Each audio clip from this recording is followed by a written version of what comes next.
Hello, नमस्कार। Vedang maths academy के YouTube channel पर आपका हार्दिक स्वागत है। तो देखिए, अपन बात कर रहे थे प्रायिकता और सांख्यिकी के टॉपिक की। इस टॉपिक में से जो भी क्वेश्चन आए थे उनमें से कुछ क्वेश्चन अपन सोल्व कर चुके हैं। इसके अलावा जो बाकी बचे हुए क्वेश्चन है वो आइए देखते हैं अपन अब।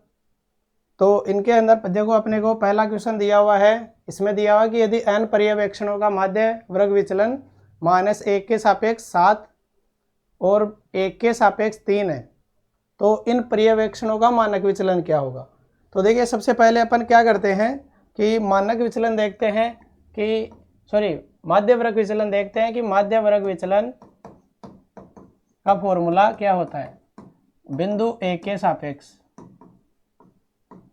के सापेक्ष माध्य वर्ग विचलन क्या होता है। ठीक है, वो क्या होता है। अगर n पर्यवेक्षण हो तो 1/n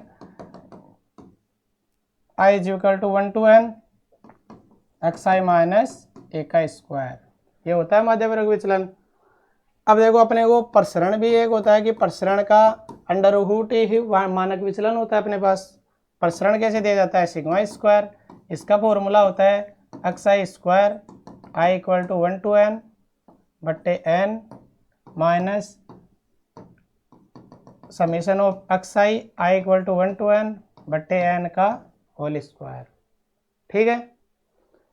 अब देखिए, इन दोनों में एक संबंध होता है। इन दोनों को जब सोल्व करते हैं तो इन दोनों के बीच में एक रिलेशन अपने पास में प्राप्त होता है। वो रिलेशन क्या होता है अपने पास, वो रिलेशन ये होता है कि summation of xi minus a का square 1/n i = 1 to n जो होता है, उसको अपन ऐसे भी लिख सकते हैं sigma square plus x bar minus a का होल स्क्वायर।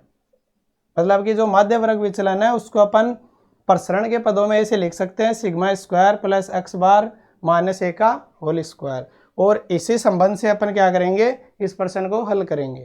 तो देखिए, अपने को पहला दिया हुआ है, पहले पार्ट में क्या दिया हुआ, -a के सापेक्ष, यानी कि बिंदु a बराबर क्या है -1, उसके सापेक्ष माध्य वर्ग विचलन क्या है 7 दिया हुआ, यानी कि ये माध्य वर्ग विचलन है तो ये भी लिख सकते हैं अपन। अब देखिए, इसके सापेक्ष क्या है 7 है, तो अपन क्या लिखेंगे sigma square plus x bar, a की जगह क्या है -1, तो माइनस माइनस प्लस 1 का होल स्क्वायर बराबर 7 दिया हुआ है। इसको अपन इक्वेशन नंबर 1 लिख देते हैं। अगला दिया हुआ है, देखो अपने को 1 के सापेक्ष कितना है 3 है, तो इसको क्या लिखेंगे अपन सिग्मा स्क्वायर प्लस x बार माइनस 1 का होल स्क्वायर बराबर 3। इसको अपन ने मान लिया इक्वेशन नंबर 2। अब देखो, इक्वेशन नंबर 1 में से 2 जब घटाएंगे तो सिग्मा स्क्वायर से सिग्मा स्क्वायर कट जाएगा, 7 में से 3 घटाएंगे तो 4 हो जाएगा, और इसमें से इसको घटा देंगे। जब इसको घटाएंगे तो अपने पास क्या बचेगा, जब इक्वेशन नंबर 1 माइनस 2 करेंगे तो अपने पास बचेगा x बार प्लस 1 का होल स्क्वायर माइनस x बार माइनस 1 का होल स्क्वायर बराबर 4 बच जाएगा। ठीक है, इसको कैसे लिखेंगे, x बार का स्क्वायर प्लस 1 प्लस 2x बार माइनस में, ये x बार स्क्वायर होगा तो x बार ये माइनस लग जाएगा। ये देखो, प्लस 1 का होल स्क्वायर होगा, ये बाहर माइनस है तो ये माइनस हो जाएगा। इसका स्क्वायर आगे फिर खोलेंगे तो ये माइनस का 2x बार आएगा, और ये बाहर भी माइनस है तो ये प्लस का 2x बार आ जाएगा बराबर 4। ये देखिए, प्लस x बार स्क्वायर से माइनस x बार गया, प्लस 1 से माइनस 1 गया, ये 2x बार और 2x बार कितने हो जाएंगे 4x बार बराबर 4। x बार बराबर क्या हो जाएंगे 4/4, यानी कि 1। x बार की वैल्यू अपने पास क्या आ रही है 1, इसके अंदर अपन x बार बराबर 1 रख देंगे तो 1 माइनस 1 0 का स्क्वायर, यानी कि ये 0। सिग्मा स्क्वायर बराबर अपने पास क्या बचेगा, सिग्मा स्क्वायर बराबर 3 बचेगा। सिग्मा बराबर क्या हो जाएगा √3 हो जाएगा। तो सिग्मा की वैल्यू अपने पास क्या आ रही है √3। तो देखिए, ऑप्शन नंबर 4 के अंदर क्या दिया हुआ अपने पास में √3, तो इसका आंसर ऑप्शन 4 हो जाएगा। इसी प्रकार देखो, अपन अगला क्वेश्चन देखते हैं। इसमें दिया हुआ यदि संख्याओं a1 a2 से लेके an तक का माध्य a बार है, तो संख्याएं दी हुई है ai प्लस ib, जहाँ पे i क्या कर रहा है a1 से लेके n तक है। इनका माध्य पूछा हुआ है कि माध्य क्या होगा इन ऑप्शन में से। तो देखिए, सबसे पहले अपन करते हैं कि संख्याएं जो है, संख्याएं a1 a2 से लेके an का माध्य निकालते हैं। माध्य क्या दिया हुआ है, a बार, और इनका अपन माध्य कैसे लिखते हैं संख्याओं का, a1 प्लस a2 से लेके an को जोड़ के उसमें n का भाग दे देते हैं, n संख्याएं तो ठीक है। अब देखो अपने को संख्याएं क्या दी हुई है, संख्याएं दी हुई है अपने को ai प्लस ib। इसको कैसे लिख सकते हैं, पहली संख्या लिख देंगे a1 प्लस 1b, ठीक है, i की जगह 1 रख देंगे, फिर 2 रख देते हैं तो a2 प्लस 2b हो जाता है, 3 रखते हैं तो a3 प्लस 3b, इसी प्रकार n तक चलते हैं तो an प्लस nb हो जाएगी। अब अपने को इनका माध्य पूछा है कि माध्य निकालो, तो इनका माध्य की निकालते हैं तो क्या निकालते हैं अपन, a1 plus b plus a2 plus 2b, इसी प्रकार से a3 प्लस 3b, और n तक जाएंगे तो an प्लस nb। भाग किसका दे देंगे, नंबर ऑफ जो टर्म्स होती है उनका, यानी कि n संख्याएं है तो n का भाग दे देते हैं। अब देखो यहाँ पे a1 a2 a3 वाली टर्म है वो अपन अलग कर लेते हैं और n का भाग दे देते हैं, मतलब n का भाग दिया हुआ तो इनको a1 की वैल्यू अलग कर लेंगे, b की वैल्यू अलग कर लेते हैं। a1 वाली को क्या लिख लेंगे, a1 प्लस a2 से लेके an तक लिख लेते हैं, ठीक है, प्लस। अब देखो b वाली टर्म में सभी में b कॉमन ले सकते हैं अपन, b कॉमन ले लिया, यहाँ पे क्या बचेगा 1, यहाँ पे बचेगा 2, यहाँ पे बचेगा 3, प्लस आगे जाके यहाँ पे n लास्ट में बच जाएगा। भाग दे रहे हैं अपन n का, ये n है, इसमें अलग अलग लिख सकते हैं, इसको ऐसे भी लिख सकते हैं अपन a1 प्लस a2 से लेके an बट्टे n प्लस b, 1 से लेके n तक की ये संख्याएं हैं, इनका योग क्या होता है, ये प्राकृत संख्या है, प्राकृत संख्या 1 से लेके स्टार्ट होती है, 1 से n तक की संख्याओं का योग क्या होता है, n प्लस 1 बाई 2, और ये नीचे n है, ठीक है, ऐसे लिखते हैं n प्लस 1 बाई 2। देखो अपने पास इसकी वैल्यू भी है, अपने पास क्या है a बार है, तो इसकी जगह क्या लिखते हैं अपन a बार, ये n से n कैंसिल आउट हो जाएगा, ये क्या बचेगा plus n plus 1 b by 2, ये n प्लस 1 b बाई 2। माध्य क्या आ रहा है अपने पास में, a bar plus n plus 1 b by 2, तो देखिए ऑप्शन नंबर 4 इसका सही हो जाएगा, ठीक है। इसी प्रकार अपन नेक्स्ट क्वेश्चन देखते हैं। देखिए इसके अंदर एक बंटन दिया हुआ है जिसमें ये वर्ग अंतराल जो वर्ग दिए हुए हैं, इसके अलावा बारंबारता उनके सापेक्ष लिखी हुई है, ठीक है। अपने को बोला हुआ है कि बहुलक निकालो, तो सबसे पहले देखो अपन क्या करते हैं कि बहुलक का फॉर्मूला देखते हैं कि बहुलक निकालने का फॉर्मूला क्या होता है। बहुलक जो z होता है उसका फॉर्मूला अपन देखते हैं l plus f1 minus F naught upon 2f1 minus F note minus f2 cross में होता है, यानी कि मल्टीप्लाई में होता है इसके h, ठीक है। f1 f note f2 l h ये क्या होते हैं, देखिए इस जो ये बंटन दिया हुआ है इस बंटन में अपन देखते हैं सबसे ज़्यादा बारंबारता किसकी है, सबसे ज़्यादा आवर्ती या जो बारंबारता दी हुई होती है उसको अपन f1 मान लेते हैं। तो देखिए इसके अंदर सबसे ज़्यादा बारंबारता ये है 72, तो इसको अपन ने क्या मान लिया f1 मान लिया। इससे जस्ट पहले वाली जो बारंबारता होती है उसको अपन क्या मानते हैं f नोट मान लेते हैं, यानी कि f0 मान लेते हैं, और इससे जस्ट आगे वाली जो बारंबारता होती है उसको क्या मान लेते हैं f2 मान लेते हैं, ये f2 हो गई। और जो ये बारंबारता होती है अपन सबसे ज़्यादा आवर्ती वाली जो बारंबारता होती है उस बारंबारता का जो वर्ग अंतराल होता है उस वर्ग अंतराल की जो निम्नतम सीमा होती है, यानी कि 21 से 28 लेके जो सीमा है इसमें जो निम्नतम सीमा होती है जो ये l बराबर 21 हो जाएगी, यहाँ पे 21 है तो 21 हो जाएगी l बराबर। और h जो होता है वो होता है वर्ग अंतराल। वर्ग अंतराल देखो यहाँ पे इस वर्ग इसमें क्या क्या चल रहा है 0 से 7, इसमें भी 7 है, सब में 7 ये समान अंतराल है, तो यहाँ पे h बराबर 7 हो जाएगा। तो देखो यहाँ पे सबकी वैल्यू क्या आ रही है, l बराबर 21 आ रहा है, h बराबर 7 आ रहा है, f1 बराबर 72 आ रहा है, f नोट बराबर आ रहा है 36 और f2 बराबर आ रहा है 51, ठीक है। तो अपन इन सब की वैल्यू रख के बहुलक निकालेंगे, ठीक है। कैलकुलेशन करनी है इसके अंदर, बहुलक बराबर क्या आएगा, l क्या है 21 plus f1 minus F note 72 minus 36, नीचे है 2f1, 2f1 क्या होगा 72 गुणा 2 144 माइनस 36 माइनस 51 गुणा 7, h की वैल्यू 7 हो जाएगी। सोल्व करते हैं, 21 प्लस ये क्या आएगा 36 बचेगा, इनको जोड़ देंगे, दोनों इनको जोड़ के इसमें से घटा देंगे तो ये कितना होगा 87 होगा। 87 144 में से घटाएंगे तो कितना आएगा अपने पास में 13 और 44 कितना हो जाएगा 57। ठीक है, ये आ जाएगा, क्रॉस में आ रहा है 7। ठीक है, आगे इसको लिखते हैं तो 21 प्लस 36 7 कितने हो जाएंगे 252, 252 बट्टे 57। तो देखिए इसमें जब इसका भाग देते हैं तो ये लगभग कितना आता है 4 पॉइंट कुछ आएगा। 57 का भाग जब 2 में देंगे 252 में सॉरी, तो 252 में देंगे तो 4 पॉइंट कुछ आएगा। ये क्या है 21। अपन इसको कैलकुलेशन में क्या है टाइम लग जाता है भाग देने में इसमें, तो अपने को अगर आंसर इसका निकालना हो जल्दी तो इसको देखो ये 21 है, इसका क्या है 4 पॉइंट समथिंग आएगा। अपने को पता है क्योंकि 5 से मल्टीप्लाई कराएंगे 57 को तो ये 252 से बड़ा हो जाएगा, और 4 से कराएंगे तो ये 252 से थोड़ा छोटा ही आएगा जस्ट, तो ये 4 पॉइंट कुछ आएगी वैल्यू। ये 21 है तो ये वैल्यू क्या आएगी अपने पास 25 पॉइंट कुछ आएगी। इस ऑप्शन में देखिए ये तो 21 है तो ये तो होगी नहीं, 23 भी नहीं होगी, 26 भी नहीं होगी, एक ही ऑप्शन है अपने पास में 25.42। इसका आंसर क्या आता है अपने पास में 25.42। हालांकि इसका अपन ने एग्जैक्ट वैल्यू निकालनी हो तो इसका भाग देके 21 में जोड़ सकते हैं और यही आएगी अपने पास में 25.42 क्या आएगा बहुलक का मान।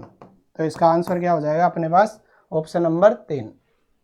अगला क्वेश्चन देखो, अगले क्वेश्चन में बोला हुआ कि एक 52 पत्तों की गड्डी है, इस गड्डी में से 2 पत्ते निकाले जाते हैं, कैसे बिना पहला पत्ता वापस डाले, यानी कि पहले एक पत्ता निकालते हैं उसके बाद उस एक पत्ते को वापस नहीं डालते हैं, उसको साइड में रख के उसके बाद दूसरा पत्ता निकालते हैं। तो दोनों पत्तों के इक्के होने की प्रायिकता क्या है। तो देखिए कुल पत्ते अपने पास कितने होते हैं, ये दिए हुए हैं कुल पत्ते 52, और इक्के कितने होते हैं अपने पास, अपन जानते हैं इक्के होते हैं अपने पास 4। ठीक है, ये बोला हुआ है कि बिना पहला पत्ता वापस निकाले, बिना पहला पत्ता वापस डाले ही निकाले जाते हैं। ठीक है, सबसे पहले अपन मान लेते हैं पहले एक इक्का निकाल रहे हैं, एक इक्का निकाल रहे हैं तो 4 में से एक इक्का निकाल लिया, कुल प्रायिकता कितनी है 52 C1 के तरीके हैं। 4 में से एक पत्ता निकालने के तरीके 4 C1 हो जाएगी, प्रायिकता निकालते हैं तो ठीक है 4 C1 हो जाती है, और इन 52 में से एक पत्ता निकालेंगे तो उसके तरीके कितने हैं 52 C1 मल्टीप्लाई में। अब बोल रहे हैं कि इस एक को वापस नहीं डालना है, तो वापस नहीं डालेंगे तो 52 में से एक कम हो जाएंगे, 51 पत्ते शेष बचेंगे अब। ठीक है, अब 51 पत्ते शेष बचेंगे और इक्के कितने बचेंगे, इक्के बचेंगे 3। ठीक है, अब इनमें से अपने को एक इक्का और निकालना है, उसकी प्रायिकता बतानी है। तो इक्का निकालने की प्रायिकता यानी कि इक्का निकालने के 3 में से तरीके कितने हो जाएंगे 3 C1। ठीक है, 3 में से ही एक निकलेगा, और टोटल पत्ते कितने 51 है, 51 C1 आ जाएगा नीचे कुल प्रायिकता, यानी कि कुल तरीके हो जाएंगे सॉरी।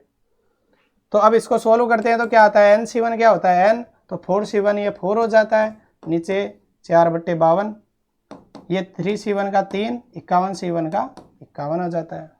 ठीक है, इसको अपन अब सोल्व करते हैं, सोल्व करते हैं तो क्या आएगा 1 ये 13 बार जाता है, ये 17 बार जाता है, 1/14 गुणा 1/17 आता है।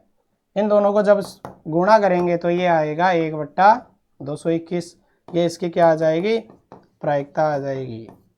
ठीक है, तो इसका देखो ऑप्शन नंबर 3 हो जाएगा 1/221 आंसर। ठीक है, अगला क्वेश्चन देखो अपन देखते हैं, इसमें दी हुई है कि यदि A तथा B 2 घटनाएं हैं और वो इस प्रकार है कि P ऑफ A बार की वैल्यू क्या दी हुई है 0.3, P ऑफ B दिया हुआ है 0.4, और इसी प्रकार P ऑफ A B बार दिया हुआ है 0.5। तो अपने को वैल्यू पूछी है कि P of B by A union B बार की वैल्यू क्या होगी। तो देखिए सबसे पहले अपन देखते हैं, इसमें दिया हुआ है अपने को P ऑफ A बार क्या दिया हुआ है 0.3, तो अपन इससे P ऑफ A निकाल सकते हैं, क्या होता है 1 माइनस P ऑफ A बार ही होता है P ऑफ A। ये क्या हो जाएगा 1 माइनस 0.3, पी ऑफ ए क्या हो जाएगा 0.7। ठीक है, आगे इसी प्रकार देखते हैं पी ऑफ बी दिया हुआ है, पी ऑफ बी क्या हुआ है 0.4 दिया हुआ है, तो इसी हिसाब से अपन क्या करते हैं पी ऑफ बी निकाल सकते हैं, sorry P of B bar निकाल सकते हैं। वो क्या होता है 1 माइनस पी ऑफ बी, यानी कि 1 माइनस 0.4, तो पी ऑफ बी बार क्या आ जाएगा 0.6 आ जाएगा। ठीक है, अब देखो आगे दिया हुआ है P of A B bar, यानी कि ए बी बार यानी कि P of A intersection B bar, ये दिया हुआ है 0.5। ठीक है, तो अपने को वैल्यू पूछी है कि पी ऑफ बी बट्टे ए यूनियन बी बार, इसकी वैल्यू अपने को बतानी है, B upon A union B bar. तो देखो अपन जानते हैं कि P of A by B जब भी निकालते हैं तो ये क्या होता है P of A intersection B बट्टे में क्या होता है पी ऑफ बी, ये फॉर्मूला होता है ए बाई बी का। अपन देखे तो यहाँ पे देखो एक की जगह बी है, बी की जगह ए यूनियन बी बार है, इसको अपन लिखते हैं तो क्या लिखेंगे अब P of B intersection A union B bar. ठीक है, और नीचे आ जाएगा P of A union B bar. ठीक है, इसको भी सोल्व कर सकते हैं अपन, इसको सोल्व करते हैं तो क्या आता है अपने पास में, देखो ये अपन जानते हैं कि ए इंटरसेक्ट, सॉरी इसको लिखते हैं 1 मिनट, अपने पास अगर ऐसे हो कि A1 intersection A2 union A3 हो, इस हिसाब से हो जैसे कि ये है अपने पास, तो इसको अपन कैसे लिखते हैं A1 intersection A2 union A1 intersection A3, यानी कि इस A1 का दोनों के साथ इंटरसेक्शन करके यूनियन लगा देते हैं, ये दोनों हमेशा अपने पास क्या होती है बराबर होती है। तो देखो अब इसी हिसाब से अपन इसको आगे लिख लेते हैं, ये क्या लिखेंगे अब अपन P of B intersection A union B intersection B बार, और नीचे आ रहा है अपने पास में P of A union B बार। अब देखो ये क्या आ रहा है B इंटरसेक्शन B बार है। ठीक है, तो B इंटरसेक्शन B बार अपन जानते हैं क्या होता है फाई के बराबर होता है, और फाई के साथ इसका यूनियन करेंगे तो ये B इंटरसेक्शन A ही आ जाएगा, यानी कि P of B intersection A, और नीचे आ रहा है P of A union B बार। ठीक है, अब देखो B इंटरसेक्शन A का वैसे तो अपन फॉर्मूला जानते हैं कि P of A plus P of B minus P A intersection B, लेकिन देखो P ऑफ A तो अपने पास है, P ऑफ B भी है, लेकिन अपने पास P of A union B नहीं है, तो इसका फॉर्मूला अपन अलग और टर्म में भी लिख सकते हैं। कैसे लिखते हैं P of B intersection A को P of A minus P of A intersection B बार, इस टर्म में लिख सकते हैं P of A minus P of A intersection B बार, यानी कि देखो जैसे अपन बनाते हैं वेन डायग्राम बनाते हैं, तो इसमें क्या है कि ये अपन मान लेते हैं कि ये A है, ये B है, ये क्या है A इंटरसेक्शन B है। ठीक है, अपने को क्या B इंटरसेक्शन A ही निकालना है, तो ये B इंटरसेक्शन A है। ठीक है, इसको अपन ने ये लिखा है, तो देखो इसमें देखते हैं P ऑफ A क्या है ये पूरा है। ठीक है, ये क्या है A इंटरसेक्शन B बार, ये है B और ये पूरा B बार बाहर, तो A के साथ इंटरसेक्शन क्या आएगा यही आएगा केवल। ठीक है, ये आ रहा है, तो P ऑफ A में से P of A intersection B बार निकाला, यानी कि इस पूरे में से ये वाला निकाला है मैंने, ये वाला, तो बच रहा क्या रहा है ये जो P of A intersection B है या फिर B ऑफ B इंटरसेक्शन है, एक ही बात है, यानी कि इसको अपन ये लिख सकते हैं।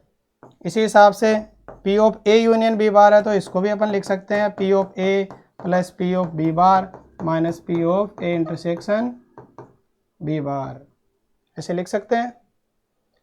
देखो अपने पास सबकी वैल्यू है इनकी, इन सब की वैल्यू है, तो अपन क्या करते हैं आगे आप पुट कर देते हैं। P ऑफ A की वैल्यू क्या है अपने पास 0.7, A B बार की कितनी वैल्यू है 0.5, इसके आगे वैल्यू कितनी है P ऑफ A, ये भी 0.7 है, प्लस B बार की है 0.6 minus P of A intersection B की है 0.5 दीवार। ये ऊपर क्या बचेगा 0.2, नीचे क्या बच रहा है 1.3 माइनस 0.5 कितना बचेगा 0.8। 0.8 यानी कि 1/4, 1/4 का मतलब है 0.25।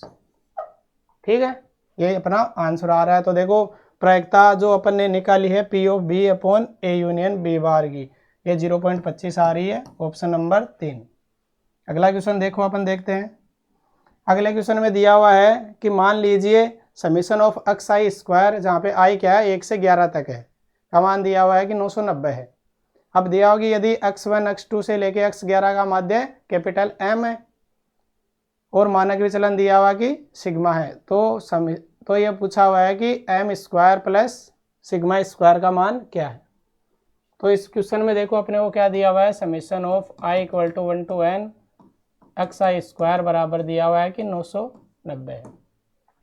ठीक है, अब क्या बोला हुआ है कि x1 x2 x11 इनका माध्य क्या है अपने पास में कैपिटल M। ठीक है, और मानक विचलन क्या है, मानक विचलन सिग्मा है। मानक विचलन सिग्मा है तो प्रसरण क्या होता है अपने पास में सिग्मा स्क्वायर। और देखो अपन जानते हैं कि प्रसरण की वैल्यू जो सिग्मा स्क्वायर होता है, इसको कैसे लिखते हैं अपन, x i square i equal to 1 to, यहाँ पे 11 है इनकी जगह और नीचे भी 11 आ जाएगा, minus summation of x i equal to 1 to यानी कि 1 to 11 बट्टे 11 का होल स्क्वायर। और देखो ये क्या होता है, ये एक तरह से माध्य ही तो होता है, तो सिग्मा स्क्वायर बराबर है summation of i equal to 1 to 11 x i square बट्टे 11 माइनस ये क्या माध्य, और माध्य अपने को क्या दिया हुआ m का स्क्वायर। ये माइनस m स्क्वायर इधर आ सकता है, तो sigma square plus m square बराबर ये ऊपर की इसकी वैल्यू देखो अपने को दी हुई है i equal to 1 to 11 x i square, ये क्या दिया हुआ है 990 बट्टे में क्या है 11, डिवाइड करेंगे तो क्या आ जाएगा 9 और 0। ठीक है, यानी कि sigma square plus m square की अपने पास वैल्यू क्या आ रही है 90। अब देखिए ऑप्शन नंबर 2 के अंदर दिया हुआ भी है 90। ठीक है, अगला क्वेश्चन देखते हैं अपन। देखिए अगले क्वेश्चन में दिया हुआ है कि बॉक्स फर्स्ट में 2 सफ़ेद और 3 लाल गेंदे हैं और बॉक्स जो सेकंड है उसमें 4 सफ़ेद और 5 लाल गेंदे हैं। अब बोला हुआ कि इनमें से किसी एक बॉक्स में एक गेंद यादृच्छिक रूप से निकाली जाती है, यानी कि रेंडमली सिलेक्ट की जाती है और वह लाल पाई जाती है, तो इस गेंद की बॉक्स 2 से होने की प्रायिकता क्या है। देखिए ऐसा थोड़ा सा केवल डिफरेंस दिया हुआ और इसके अलावा ऐसा का ऐसा क्वेश्चन अपने पास और अपन ने सोल्व किया था फर्स्ट ग्रेड 2022 में आया हुआ। ठीक है, इससे पहले के वीडियो में अपन सोल्व कर चुके हैं। तो देखिए इसमें अपने को क्या दिया हुआ है, बॉक्स फर्स्ट में क्या दिया हुआ है अपने पास 2 सफ़ेद है, तो 2 सफ़ेद को मैंने लिख दिया 2W यानी वाइट, 3 रेड दी हुई है तो मैंने 3R लिख दिया।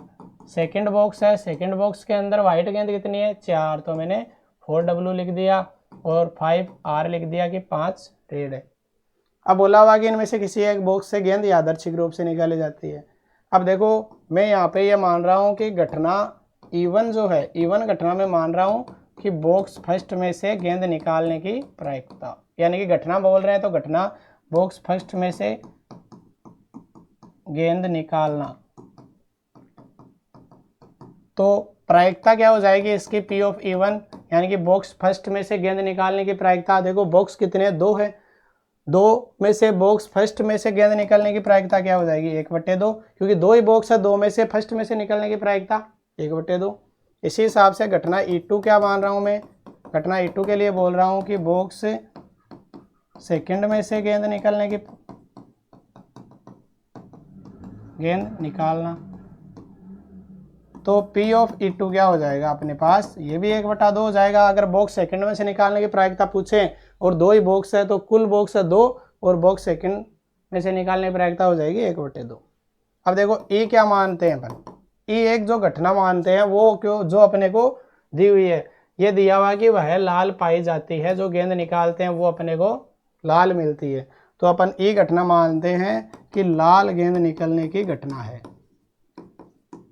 लाल गेंद निकलने की घटना। ठीक है, लाल गेंद निकलने की घटना मान लेते हैं। तो अपन क्या निकालते हैं, पहले निकालते हैं सबसे पहले P of E by E1। E by E1 का मतलब क्या है अपने पास कि बॉक्स E1 में से, ठीक है, E1 का नीचे लिखने का मतलब है कि ये चीज घटित हो चुकी है, यानी कि बॉक्स E1 में से निकालना है अपने को लाल गेंद। बॉक्स E1 में से लाल गेंद निकाली जाती है, उसकी प्रायिकता क्या है, देखो बॉक्स फर्स्ट है, जो बॉक्स यहाँ पे E1 नहीं, बॉक्स फर्स्ट, ठीक है, बॉक्स फर्स्ट में से अपने को क्या करना है, लाल गेंद निकालनी है। अब देखो कुल गेंद कितनी है इस बॉक्स फर्स्ट में, 5 है, लाल गेंद कितनी है, 3 है, तो लाल गेंद निकालने की प्रायिकता क्या हो जाएगी, 3/5। इसी हिसाब से अपन P of E by E2 भी निकाल सकते हैं। E बाई E2 क्या होगा कि बॉक्स सेकंड में से लाल गेंद निकालने की प्रायिकता, बॉक्स सेकंड में कुल गेंद कितनी है 9 और लाल गेंद कितनी है 5, तो इसकी प्रायिकता क्या हो जाएगी 5/9, ठीक है। अब देखो अपने पास में इसकी वैल्यू भी है, ये भी है, E बाई E1 भी है और E बाई E2 भी है। तो अपने को क्या पूछा हुआ है कि ये अगर लाल गेंद है तो इस गेंद की बॉक्स 2 से होने की प्रायिकता क्या है। बॉक्स 2 से होने की प्रायिकता अपने को निकालनी है, तो वो देखो इससे निकल जाएगी बॉक्स E2/E से। यहाँ पे अपन निकाले हैं E बाई E2, अपने को निकालना है P E2 E। इसका मतलब क्या है कि E क्या है, लाल गेंद, यानी कि लाल गेंद तो निकल चुकी है। अब वो लाल गेंद है वो क्या है, बॉक्स 2 से होने की प्रायिकता पूछी हुई है, इसीलिए अपन ने P E2/E निकाला है, और P E/E2 तो अपन पहले निकाल चुके हैं, जबकि अपने को निकालना है P E2/E। अब ये कैसे निकलेगा, ये अपन निकालते हैं बायस थ्योरम से।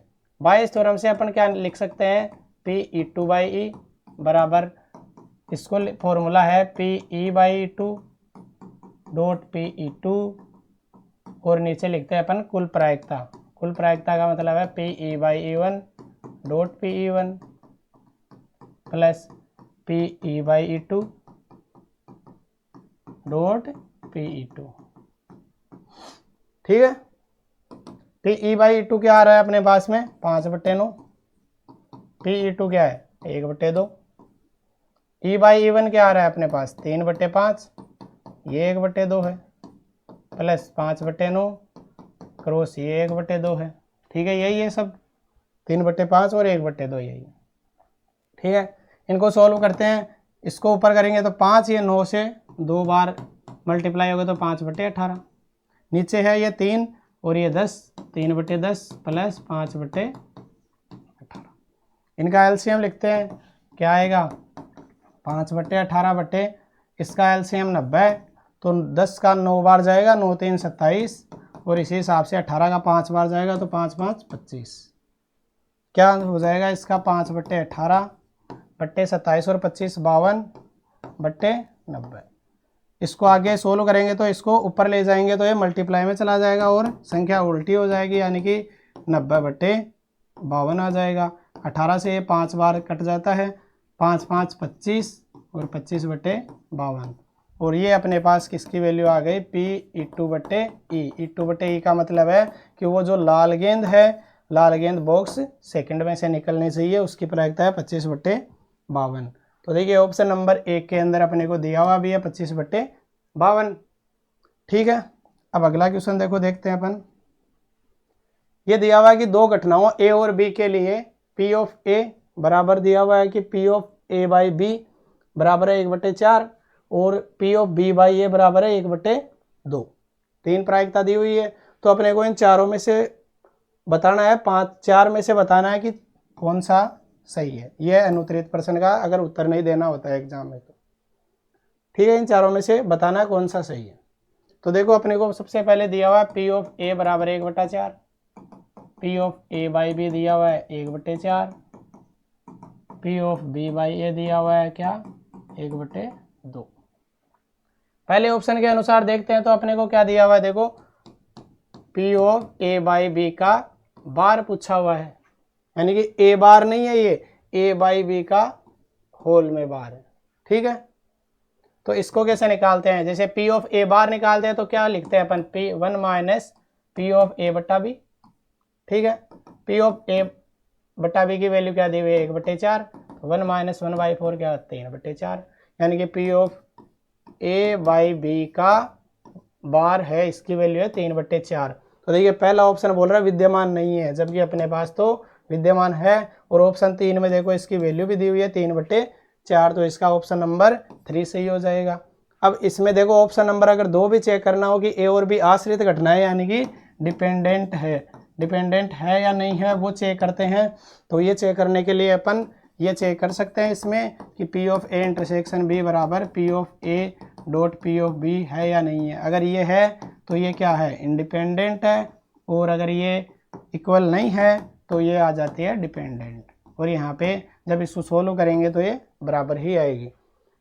पी ऑफ ए और पी ऑफ बी की वैल्यू, यहाँ पे P of A intersection B की वैल्यू भी अपने को निकालनी पड़ती है, पी ऑफ बी की भी अपन इन फॉर्मूले से निकाल सकते हैं। ठीक है, लेकिन अपने पास अपने को आंसर निकालना था तो इसका आंसर अपने पास ये निकल गया। ठीक है, तो देखिए अपन ने प्रायिकता और सांख्यिकी के टॉपिक में से जो क्वेश्चन आए थे उनमें से कुछ सवाल यहाँ पे अपन ने हल कर लिए हैं।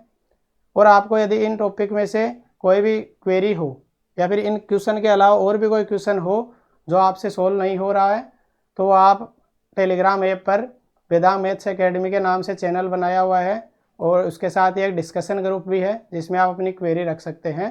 धन्यवाद।